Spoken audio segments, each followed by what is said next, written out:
Hello, how are you doing today? Let's just get into the I hate doing intros because I never know how to start a video. Let's just get into it. But before I start I already fucking ruined the intro. Before I start the video, let me just say a couple things I need to shout out.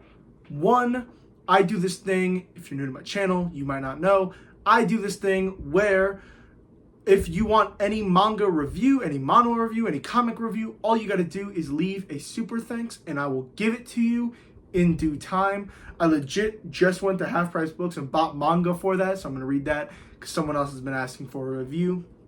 I have that. It doesn't even have to be a review. If you just have a video idea that you want me to do, I will do it as long as you pay me money.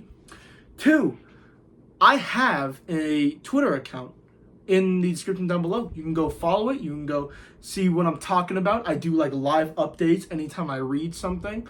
So, you can see my live updates as I'm reading it. I also have a MAL account, a My Anime List account. So you can go see my manga list in My Anime List. I'm going to leave it all down below if you want to go visit it. And you can just see what I've been reading, what I'm updating on, if you really care that much. I know a lot of people don't care as much, so I'm going to just keep this brief. Now, let's just start the manga log. How I do this, how I do every manga log, you probably already know, but I gotta say it just in case. I go from worst to best. So, the first thing I cover is the weakest thing that I covered. It's not by volume, it's by series. Let's just get on with it. The worst manga series that I read this month was Shonen no Boy Soprano. I only read one volume. And it was good. It was actually a great volume. I actually really like this volume. As you can tell, this month was incredible. Probably one of the best months, if not the best month, I've ever had in manga. One, crazy manga hauls this month. Actually, not that crazy. I had a good manga haul this month that I really, really enjoyed. And I read such great manga. Like, if you find something that's super, super low on the list, it's still, it was incredible. It was still incredible. Yeah, Shonen no Boy Soprano, Volume 1. I really like this. If you don't know, I was an acquirer myself in middle school. I was very, very good. I'm still very, very good. I'm not going to sing, though. But yeah, I retired in middle school because I hated it. But it brought me back. This manga brought me back to those days. Not great days, not good days, but it brought me back to those days. And there were a lot of things I understood because I was in choir. And it's just a really interesting manga. It definitely has plays on puberty as well because the main conflict in this manga is this character is a boy soprano, which means their voice is very, very high pitched. But with puberty, it's not going to work that way. Excuse me. It's going to get worse. So this kid he has this dilemma of how long can I conceivably be in choir? How long can I sing well until my voice starts to get deeper like everyone else? And can I stand out that way? And it's really, really interesting. They do this thing when people sing. I love how music is portrayed in manga, not as the actual music, but as the emotion behind it, where when someone sings, they'll show almost like a beautiful setting to describe how a person sings. Now, I think it can get a bit too far with it. I think it can get a bit too pretentious with it, where almost like a character will go, "Oh my God, she sings so well. She sings just like a botanical garden in a magical forest with a."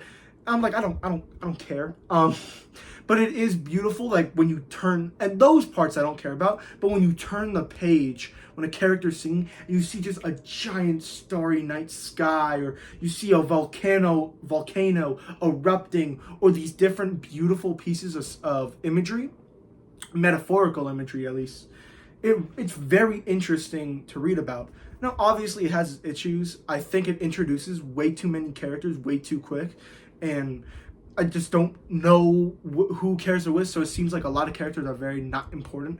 Also, there's not really a sudden conflict that we have to get through. It is a very slice of life story, and I'm not a big fan of slice of life.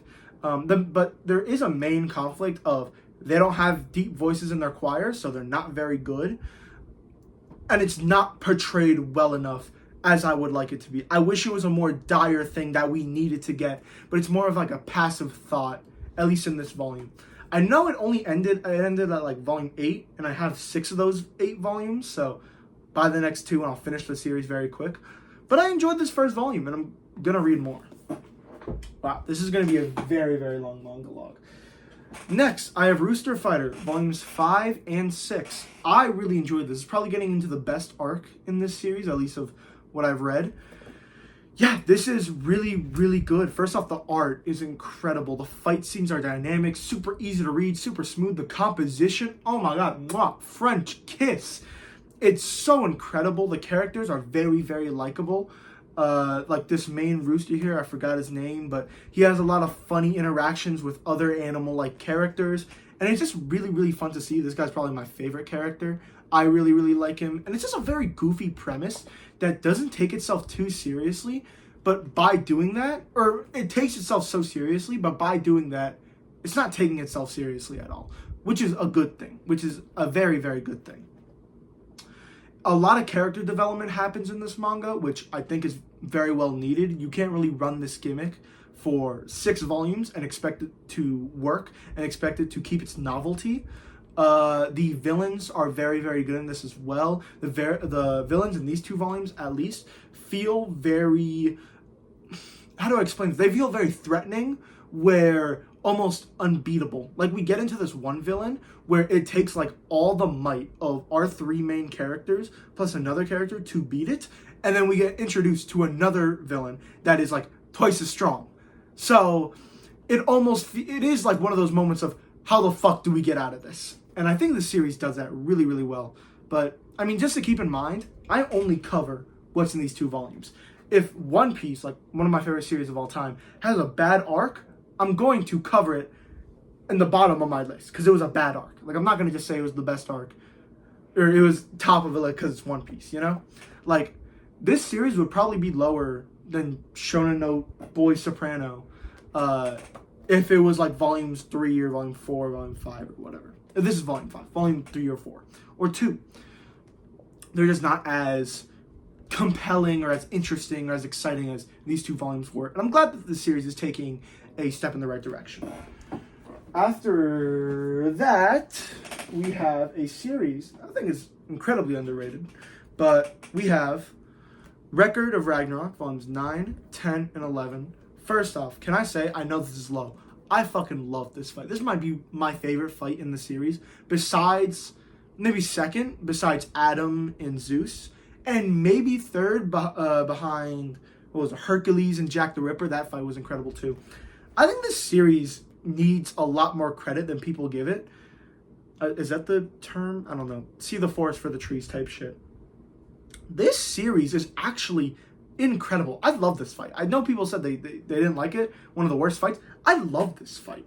Raiden is such a good character. I love his, like, he was so strong for like his sumo wrestling that he didn't take it seriously, but that was the biggest insult he could have given to wrestling.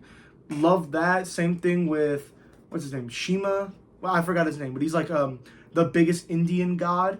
Is really, really interesting. I love how their backstories correlate with each other, where they're both like the number 1 of their respective things, and they have such a burden to carry as number 1, but they're different burdens. Like, this guy's burden is more mental, Raiden, and this guy's burden more physical, where he has to fight all 1,000 gods to be the best, and it's more of your classic hero's journey. While this one is the complete opposite, where he was already the greatest, but he didn't want to hurt anybody, so he needs to go on a mental journey on being like, how do I become the best sumo wrestler without insulting everything about it? You know, like, he became the best fighter before he became the best sumo wrestler, if that makes sense. Like, he became the strongest, but he was never the best, because he never took the sport seriously. And the ending of the fight is incredible. And then after that, the plot twist, I'm not going to spoil it here, because I know maybe some of you haven't read it, but there's a huge plot twist, maybe not huge, but a big plot twist that happens in volume 11. And the start of that fight, incredible. I cannot wait for that fight. That fight is going to be so good. I don't know when it will come out, though. I don't know. But yeah, this manga is incredible. It just gets better and better and better by every volume. I started this manga thinking, is this going to be your basic ass fights? But there is a surprising amount of development, like arcs and beautiful writing and nuances in fights that I don't think is expressed enough when people talk about Record of Ragnarok. Most people talk about it like the art and the choreography and all this other stuff, which are, respectfully amazing, but I don't think the actual writing is talked about enough. Like, I loved Adam and Zeus because I talked about what it means to even be a father. How do you become a good father? I loved that. And then I loved Hercules versus Jack the Ripper because it talked about, like, what is good, what is evil, what is morally just. Can you root for bad people? What even is a bad person? And there's also ones like, Poseidon versus Sasaki Kojiro, which is about what does it mean to lose? How can you learn from your failures? Like, all these fights have different themes that I don't think people talk about enough. All right, next, I have a manga I honestly wanted to put higher, and I'm a bit sad that I wasn't able to, but it was still incredible. Like, I'm not saying it was bad. That's The Summer Hikaru Died. This was, an incredible read. I'm not going to sing my praises about it as much, just because we have so much to get through, but I think just the art and the horror is incredible. Sometimes I think the pacing is done just right, where we're having a slice of life moment long enough where my brain tricks myself into being like, okay, this is a slice of life moment. And then some fucking crazy ass monster comes in and I'm just like, what the fuck is happening? I didn't know we were in a horror manga. And then it comes to my attention, we're in a horror manga. I think that's done really, really interestingly in both of these volumes. I think the relationship between these two is very interesting. Honestly, that's probably my biggest problem, is the relationship between these two is I don't think it's developed enough. Like, there's a huge part in this manga that the main character doesn't feel like the monster or whatever, Yaku, is the same person. Like, he just knows based off instinct, and we don't really feel that because it starts off with him being this like monster creature, whatever. So I don't really feel that emotional attachment to it. There's just a lot of other weird parts that I know in future volumes we'll get answers to, but right now it kind of brings the sorry, my voice is dying. It kind of brings the manga down a little bit for me, just because we don't know the answers yet. But I know, like, in future volumes, it's going to bring the volumes way up because we'll get those answers revealed. The art is incredible. They do this really cool thing where, there's like automatopoeias in manga. Obviously, it's a comic book. It's a graphic novel. It's a comic. But instead of having their automatopoeias go like side to side, it'll go like up and down. So it's a lot more eerie in that sense. And for some reason, I just hear it a lot more. It's like so interesting how, like, even how that makes sense. But it's really, really cool. I wonder if the translation did that, maybe. Like, maybe it was something the translation team did and not in Japanese. I don't know. But I just really, really like it. How it works like that. Also, these covers are freaking sick, bro. Freaking different colors and shit. It's awesome. Yeah, I mean, there's nothing really much to say more about The Summer Hikaru Died. I think it's a really, really solid horror story. And I do want to see more where it gets, because I am interested in these characters. I am interested. After that, I have a fan favorite. Oh, big ass volume. The Breaker. Here we go. Is it called yeah, Breaker. Not even The Breaker. It says Breaker. No, it's The Breaker. I read all of it. I read volumes 1 through 5. Incredible story. It's so, I've never had this much fun until I read like Fist of the North Star or something. Like, it is so good. It's so fun. The characters are brilliant, incredible. Like, just there's so much going for this manga, and it's done like so well. Like, it does martial arts really, really well, kind of like a Blue Lock, where there's supernatural elements, but it's taken on a realistic scale where these like moves are really interesting. Like, if you go on a dragon, like, there's two ways you can take martial arts. You can take like a Hajime no Ippo route, where characters are just boxers, like they're just regular people who box. And you can take like a Dragon Ball Z route where they're blowing up planets with their pinky finger, like, And it's really hard to do that, like, second part, because how do I get people to be like, holy shit, he just did that crazy thing, when they're blowing up planets? Like, it's power scaled too high to be interesting anymore. How do you do that? And I think the Breaker does that, like, so incredible, because we're shown that, you know, these characters aren't inhuman. Like, they do, like, they're still, like, in their human bodies. There's still, like, a finite, so there's, like, this power system called ki, and there's still, like, they have, like, a finite amount of ki that they can use, right? So it just makes those moments in the back end of the series so much more impactful when they're breaking boulders, which is insane, because these characters used to be, like, regular kung fu masters. You know what I mean? I think this series' biggest problem, I don't really know how to explain why it's so good. I think it's just the way I had fun with it. There's not really a clear-cut basis. I mean, there's not a clear-cut basis for why any series is good. But especially for this one, like there's a lot of people, honestly, you could recommend this to that won't like it, and I understand why. I think just for me is I just loved the cliche-ness of it, of just the charm of it. And I do think this series is definitely, like, too cliche at times, where, like, literally the end is like a power of friendship ass ending, and it's not executed very well, sadly, but I still think it's a good ending, especially for the characters and their story arcs and where it ends there.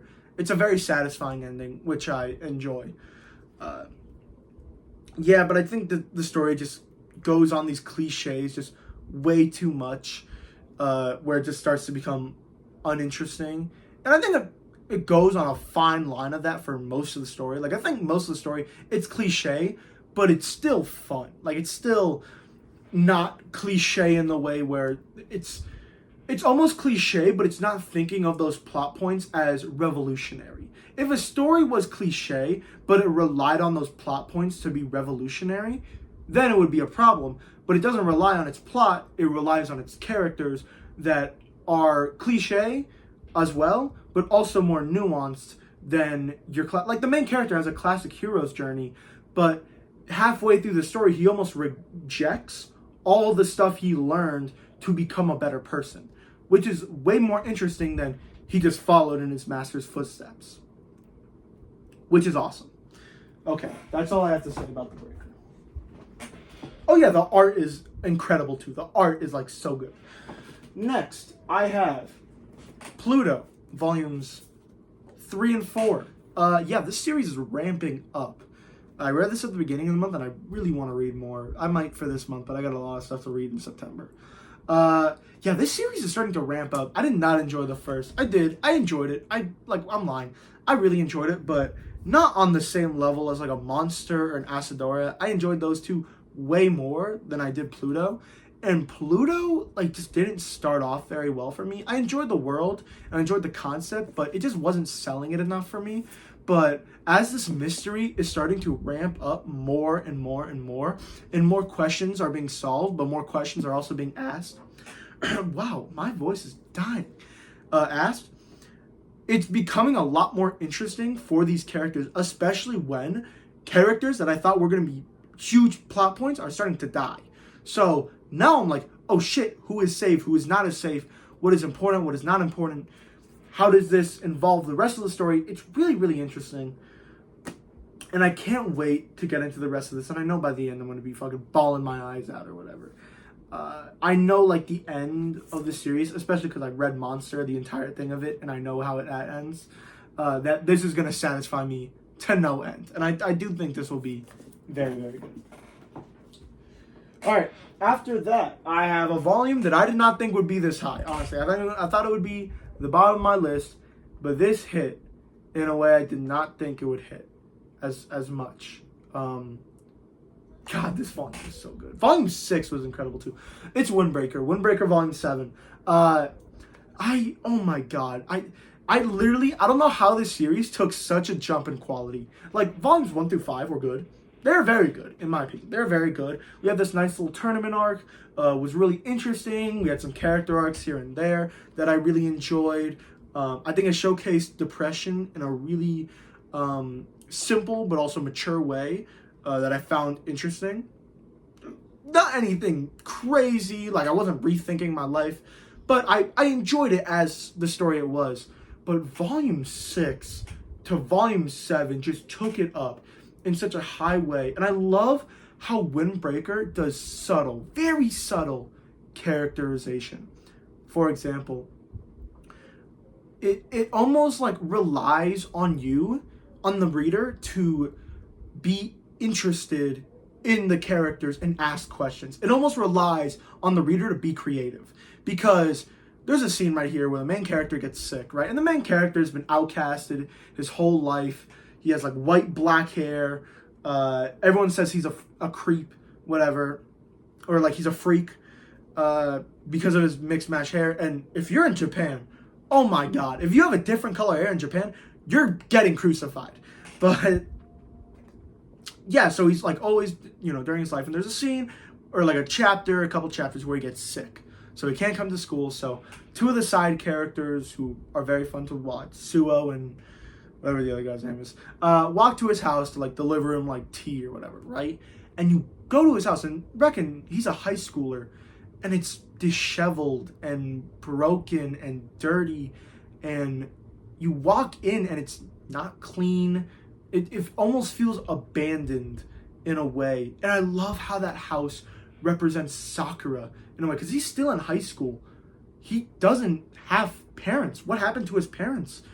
Did they die? Did they? And in my mind, it was they probably abandoned him. I mean, you're in Japan. Like, if you're in America, who cares? But like, Japan are very like not individual focused at all. They're very group oriented. Like, you have to be the same and look the same as everyone else. So it's a really interesting way to characterize a character. Like, it would not be as impactful for me if it was just like a backstory of like his parents abandoned him. But it's so much more interesting now because I have to start asking questions and I have to start thinking, oh shit, how did Sakura's childhood come out? How did it turn him into the person he is today? It's so much more interesting that way, and it's done with so many other characters. Like Umemiya, like it's so more like how do I explain it? He like is a very like caring person. He's introduced as like the top guy. He calls everyone his brother. He treats this entire school as a family, and he like owns this garden to like represent how nurturing he is. And then we learn later he was in a group home, so that makes so much more sense. Oh, he was in a group home. He's a very like this found family kind of guy. He treats all these people with respect and like they are his brothers. That makes sense. So I love how Windbreaker does that.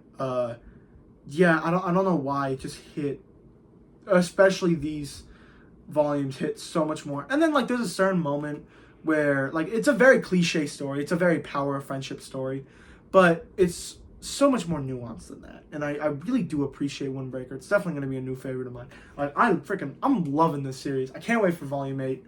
I don't know when that's coming out though. Next, I'm not going to talk about the series very much. It's Greyman, volumes 1 and 2.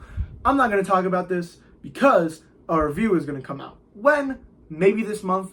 What I'm planning on doing is reading the 4 volumes that I own, making a review, and then buying the rest of it in due time when I have money, when I'm not poor as fuck. Buying the rest of the volumes, reading the rest of the volumes, and then making a review out about that as well. So you're gonna get 2 reviews. The guy, he gave me a super thanks. He asked for this. You know who I'm talking about. You know who you are. I'm gonna plan on doing that. Just because I know that review is gonna take me like 6 months, a year to do, because I want to buy those volumes, but I also want to buy other volumes as well while I'm doing that. And it's gonna take me a while to read it. I don't really like binging like an entire series of manga. I don't really like doing that too much. So it's gonna take me a little bit. So that's how I plan on doing Greyman. Don't worry, you're gonna get your review soon. Just give me time. Next, I have Kagama Love His War, volumes 26, 27, 28. This is the end of the series. I love Kagama. I love the original first 25 volumes. Incredible. I think this arc is probably the worst arc. Like, this arc in here is probably the worst arc, which is crazy to say because it just beat out all this other stuff. But it's definitely the worst arc of the series. I just think this arc is, like, such a dramatic shift in, like, the premise to be in this manga. Like, this is a comedy manga. It's a goofy manga that's unrealistic. But there's no reason a manga that is always a comedy / romance manga set in the same room, in the same school, there is no reason that should just turn into a heist manga where they're rescuing a kidnapper. Like, I don't know. Like, I just don't understand it. I just didn't like it. I just didn't. It doesn't make any sense for the story to just immediately shift to that genre. Now, a manga like 100 Girlfriends could do that because, like, since the first chapter, it hasn't been realistic at all. It doesn't have boundaries. Like, the manga does not have, like, a boundary of what it can be. It's almost like if you're reading, like, One Piece and he just gets, like, killed by God. Like, just, like, randomly. Like, wouldn't that fucking suck? He didn't even become the king of... He just died by God? That wasn't explained. Well, we had an entire arc about the questioning of what even was God. Skypiea. And he just gets killed by God? Like, God just kills him? Like, wouldn't that suck? That's what happened to Kagama Love His War. This ending arc was not it. What else? The villains were boring. The villains... I hate villains that are, like evil, like straight evil, but not charismatic enough to carry it. Like, there's two types of villains in my mind. The one that can be, like, understood and appreciative and, like, people can understand where they're coming from. And then the straight evil villains, like a Dio or a Wapple or a Don Krieg. I'm giving One Piece villains, but you know what I mean. Like, those kind of villains. And then you also have your Doflamingos, your Kumas, where you understand where they come from. I haven't even seen any of those two backstories. That's what I heard. But yeah, you can see, like, where they come from on why they do what they do, even if it is evil. Kaguya-sama does not do either of those. Well, it does. It makes villains that are insatiably evil, but they're not charismatic enough to carry anything. Like, they're just your classic money-grubbing, like, sexist people, but they're not interesting at all. Like, so not interesting. I just don't care about them. But they're treated, and they're not threatening at all either. So, like, there's no point in them being there. Yeah, I mean, that's really it. But I have to keep in mind, the last, like, 15, 14 chapters were incredible. They were fantastic. I love this ending. I love the ending of Shirogane going to college. I love everything about the ending. Each chapter, like the last 15 chapters, are for a different character, like ending their arc. And it's so incredible. It's done so incredibly well. Every arc is very satisfying. It makes sense within their character. I agree with every single one of these. So yeah, that is my review of Kagama Love His War. Honestly, it dropped really low for that last arc. Especially because my top 20 manga are so competitive on where they go. Like, any given day, 2 manga could just switch like 5 places. So it kind of dropped down so much because it had one bad arc. Which sucks because I love Kagama. I love the first 25 volumes. Though I did not love the Ice Queen story that much. Like, where Kaguya turns into like an Ice Queen. I just think it makes the two characters... I'm just not even going to talk about it because I'm not supposed to, and we got a lot to get there. If you want a Kaguya-sama Love His War review, pay me fucking money. Alright. Pay me $2 and I'll make your damn review. Next, I have Donon, volumes 6, 7, and 8. I think this series is incredible. First off, I think, what it does best is the creativity. Obviously, the art is incredible, the direction is incredible, but the creativity is unmatched. There's this quote, can't believe I'm referencing 100 Girlfriends again, but there's this quote in 100 Girlfriends in one of the latest chapters that's something on the lines of, where like a character reads a story and it's like, I can see that this is very like bad, like it's not good at all, it's very flawed, but this is something only you can make. Nobody else in this world can make what you wrote right here. This is uniquely by you. Which hit me on a very personal level. But that is like the greatest example of what Donon is. Like, if this author did not exist, we would not get a manga close to what Donon is. It just does so much at the same time, but it does all those so perfectly. It's like how Zom 100 balances horror and comedy so incredibly well. You're like just baffled by like how good it does that. That's what Donon is. Like, there's so many subplots and just plots and subplots in general that are so interesting that I take and I want to know more about every single one of them. Every single one I want to know more about. Like, even the romantic, I'm not even a romance guy, but even the romantic subplots I want to know more about. I want to see more. The plot of fucking finding the main character's balls. I want to see that shit. I want him to get back his 2 balls. This character right now, not Evil Eye, but Gigi, incredible character. I love how it subverts the trope of like a fuckboy type character when he's not actually like he's kind of a fuckboy, but like it's not a persona for him. Like, he's just genuinely a super happy, super energetic guy. That's just how he is, but he's also incredibly nice and incredibly caring, and he doesn't want to see people die, which is done so well. Like, they did that again with like the popular girl trope, where like in previous volumes where there's this popular girl character and you're like, this character's probably gonna be a fucking bitch, she's gonna be annoying, I'm gonna hate her, and then she does something really, really amazing, and you realize that yes, these characters are tropes, but they're actually real. They feel like real people who can do kind things even though they're associated with a certain negative stereotype, which I really, really love. Also him, he's like the nerd character, though he has a lot of instances where he breaks out of that and actually feels like a real person besides just the stereotype of the loner nerd. I think Donon does that incredibly well. Yeah, I think I'm just going to move on. I love these 3 volumes. I love where it's going. Sometimes it's like the most batshit, insane manga I've ever read. And that includes Chainsaw Man and Fire Punch. Well, except for that time that guy wanted like 12-year-old girls to have sex with his dog. That was fucking crazy. Alright, next I have hashtag Drcl Midnight Children. I'm not going to talk about this one too much. I've only read 1 volume. But this was very, very good. Love the art. Love the premise. I love the way they depict vampires in this story. It's not these like handsome ass hunks that they're fucking bejeweled by their immortality and they're broken people, but they can be fixed. Like, it's not any of that shit. Like, that can be good. Like, it can be done well. But this manga takes an entirely different turn of these vampires are like basically zombies. Like, it's so cool. The art is so good. Let me see if I can find like, I mean, you could really turn to any page, but I was really impressed by like the first couple of panels. Like, just look at this artwork. Like, look at that is incredible.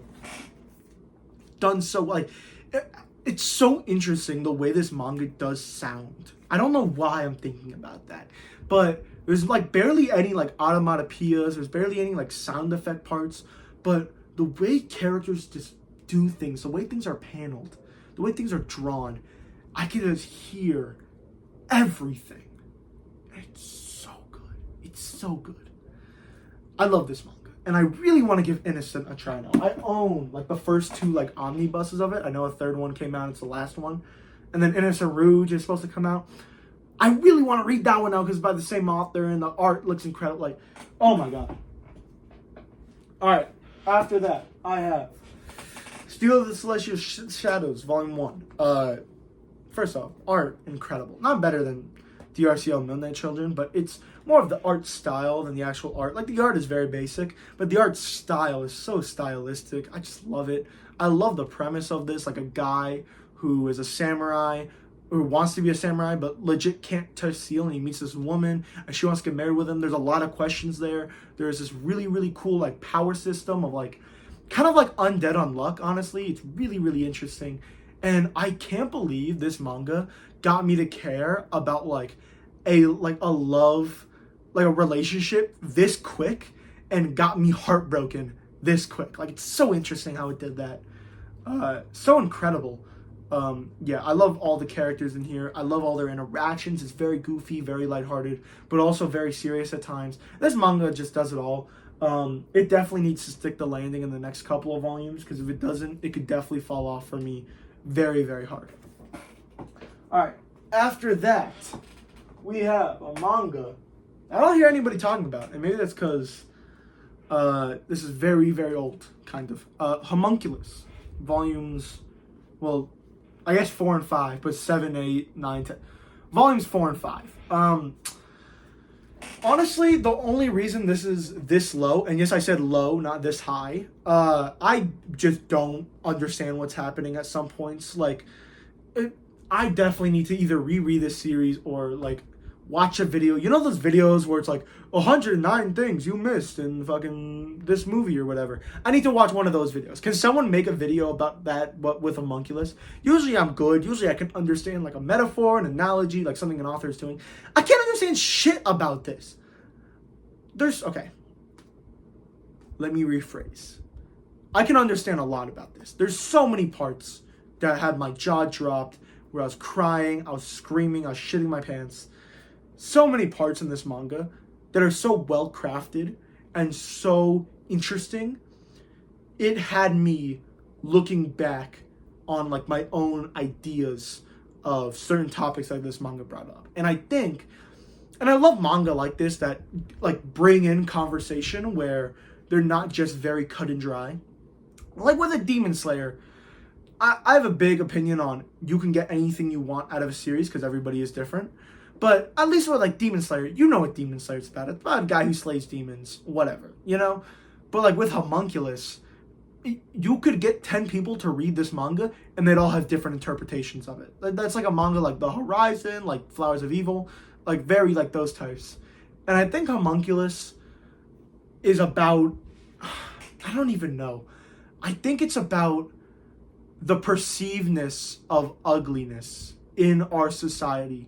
Like how we perceive that as people, and how ugliness is shamed on so much and is brought down so much that it also enhances the egotism of attractiveness.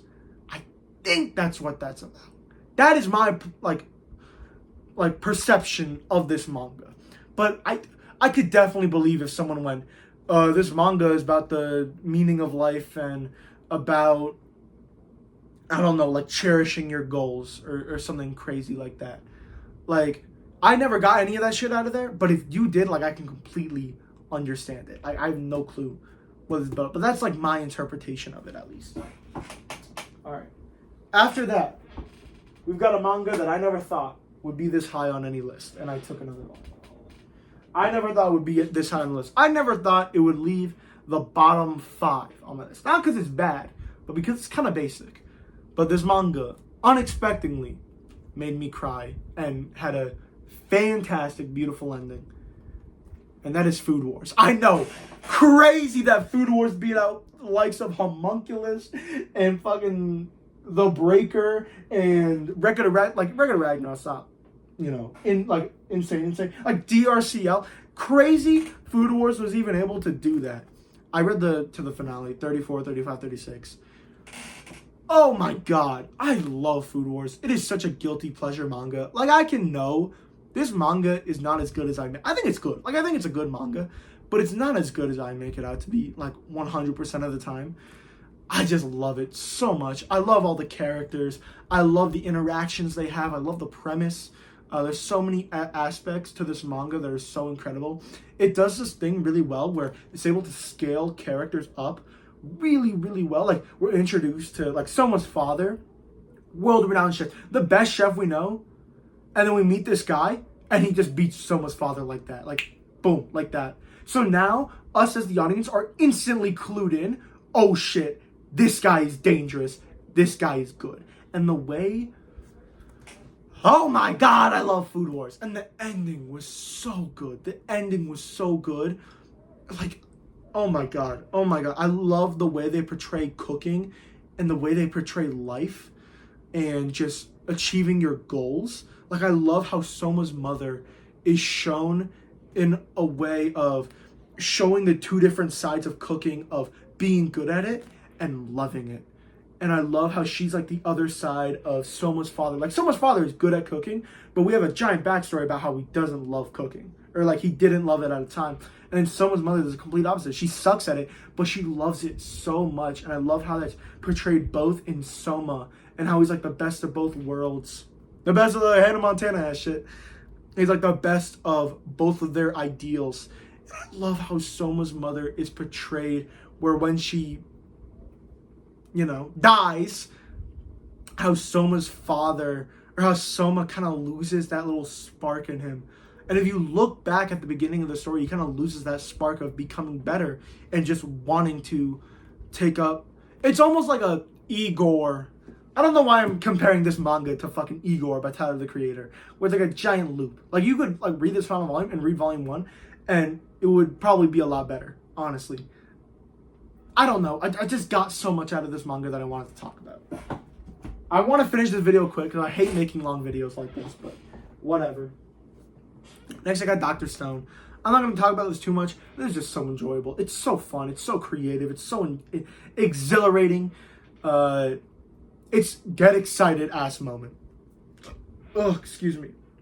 There's so many elements, plot points, pieces that all come together at a certain moment, and it just makes for like the most satisfying fucking climax and a story arc of all time. Like, I can't even understand to think what the author was thinking when he was making some of this shit. Done so well. I mean, I think most people know why Dr. Stone is so good.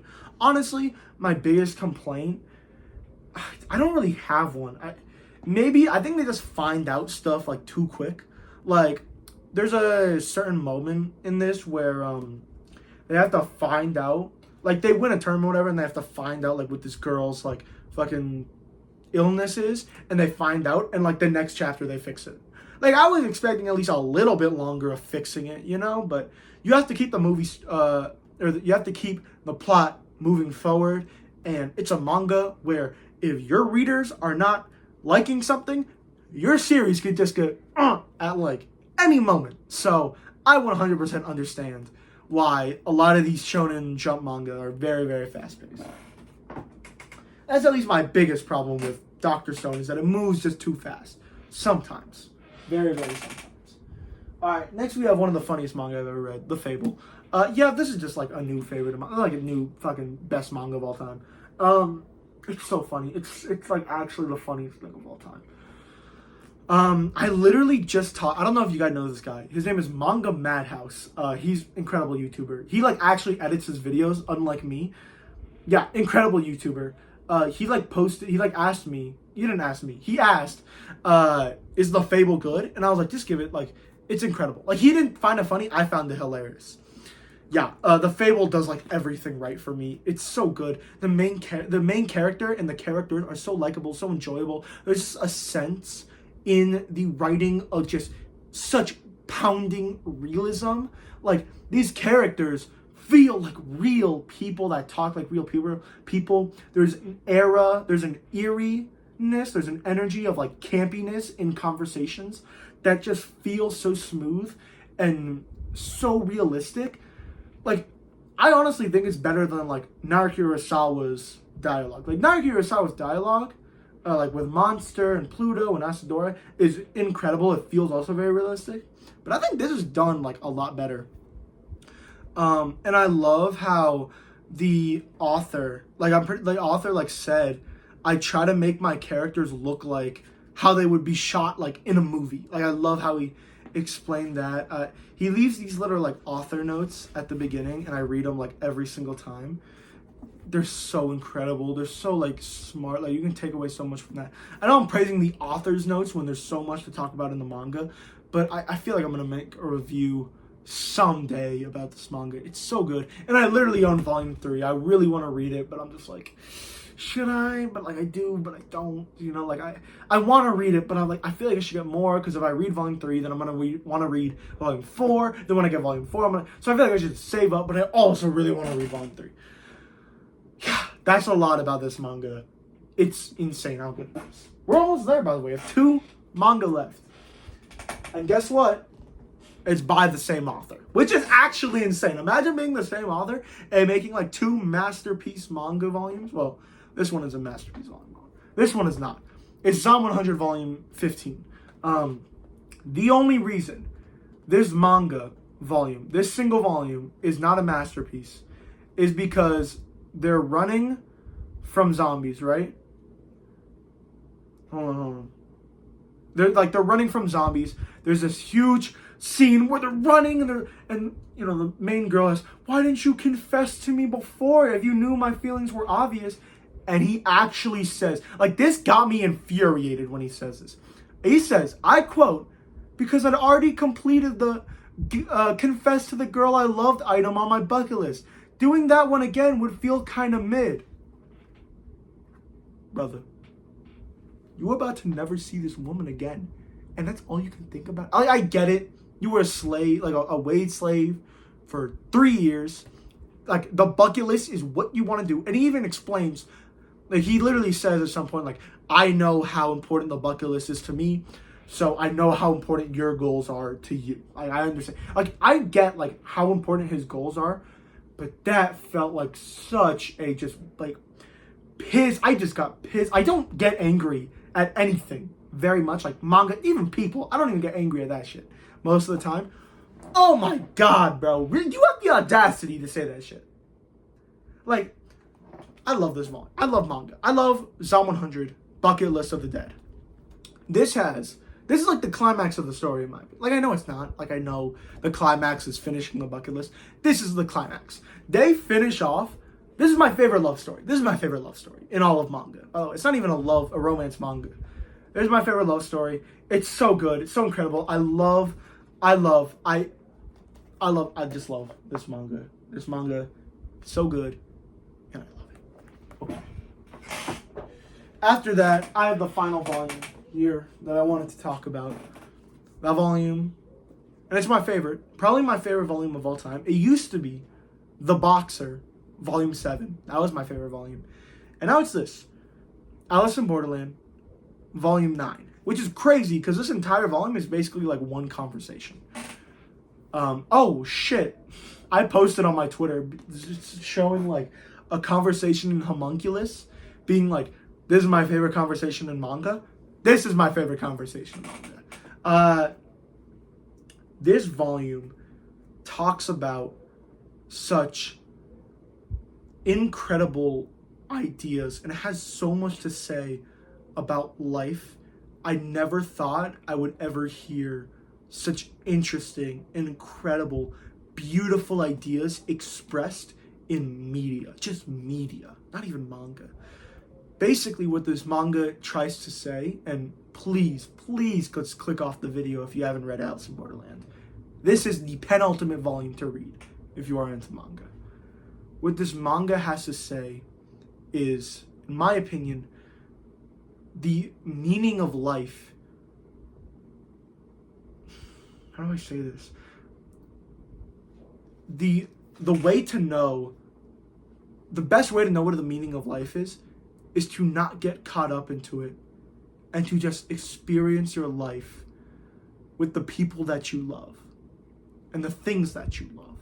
And if you love something, that is the meaning of life. Because everyone has a different meaning to them. Because everybody is different. And that was just such a profound thing to say. Because at the beginning, you know, the main character is asking, what is Borderlands? And the main girl is like, or the villain just rattled off a bunch of answers and goes, you don't care what the meaning of life is, you just want to know what it is. Or what is Borderland? But it means, like, what is the meaning of life? Like, it's very obvious what the parallel is. And it basically says, like, the meaning of life to people, like, when people ask what is the meaning of life, they don't want to know what the meaning of life is. They just want to know an answer. They just want an answer. Because if there is an answer, there is a meaning. They want to know that their life has meaning. And I can't even finish this video. That video is ending here. Goodbye. I'm done. I'm done talking about manga. Okay? I'm done. I quit. I don't actually quit. Don't worry. You'll get your reviews. You gave me a lot of money. And when I mean a lot of money, I mean like $15. Okay, yeah. Thank you guys for watching. This was a 50-minute long video. If you made it to the end, put down the fork emoji. Is there a fork emoji? I don't know. At the end of every video, I have to be like, put down a certain emoji. So put the fork emoji, like a fork and knife emoji, or like a fork emoji, a utensil. Put a utensil down there. And so I'll know if you made it to the end of the video. See if you're a real OG with the I Don't Manga channel. Thank you. I'm going to go eat dinner. I'm hungry. Again, you can fucking donate to me if you want. You want me to do a review or something. You could just like give me money. That would be pretty cool. Okay, bye.